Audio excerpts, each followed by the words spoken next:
Hey everyone, Volley Rounds here. Today I'd like to talk about Battlefield 1, team play, and also the value of co-operation within life itself. If I'm not mistaken, lots of Battlefield rounds go south quickly and end up in a loss.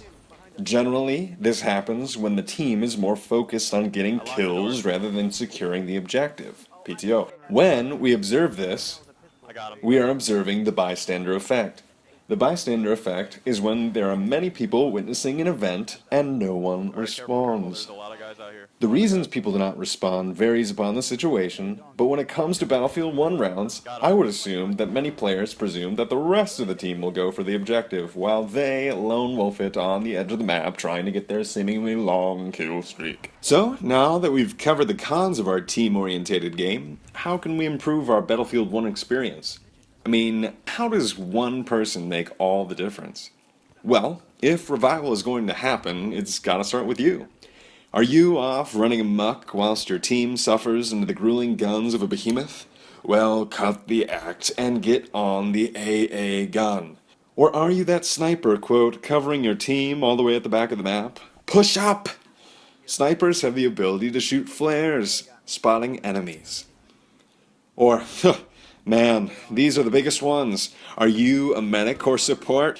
Throw down the stinking ammo and health packs. How about you assault players? Do you think I left you out? Oh no, these rockets aren't for people.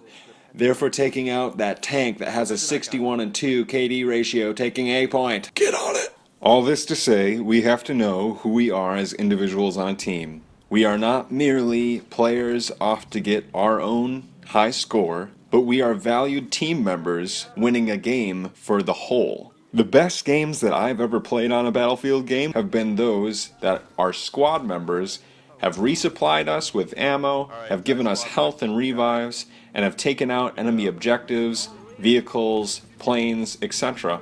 Those were the best games because they lasted the longest, we had the longest lives, the longest kill streaks, but it was all in the context of a team. Outside of that, you're on your own, and you're looking out for your own, and not the whole of the team, where you end up with a loss-win ratio that isn't so good.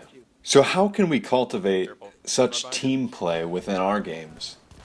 Like I said in the beginning, revival starts with us. So, if you happen to be on a team with a squad, or you're in a party by yourself, join one of the squads. If you are a squad leader or you are in a squad, use your mic. Call out enemies, spot enemies, encourage your team to work towards an objective. Point out objectives, because every time you highlight an objective and your team goes for it, or the team as a whole captures the objective, you get extra points for that, and you end up at the highest part of the scoreboard. If all of your team does have mics, then you can communicate what you want to do, where you want to go, and how you're going to do it, and plan a strategy of attack, whether you're going to flank left, flank right, or cut straight through the middle.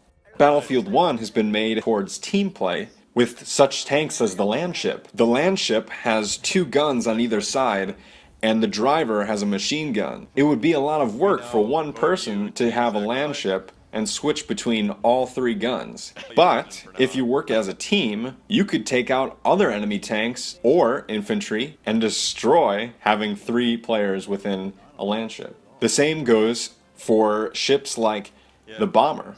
The bomber has 3 spots. One is the pilot, who also has the ability to throw bombs down on the enemies. The front gunner also has the ability to shoot enemies on the ground with a high explosive cannon. And the rear gunner has the ability to shoot down oncoming enemy planes so as to escape from being taken down by fighters. As said before, you cannot do this by yourself. You have to have a team. So encourage those who are on your team. Tell them who they are. Tell them that they are valued members of the team. Encourage them to do good. Encourage them in what they are doing well. And keep pushing towards team play.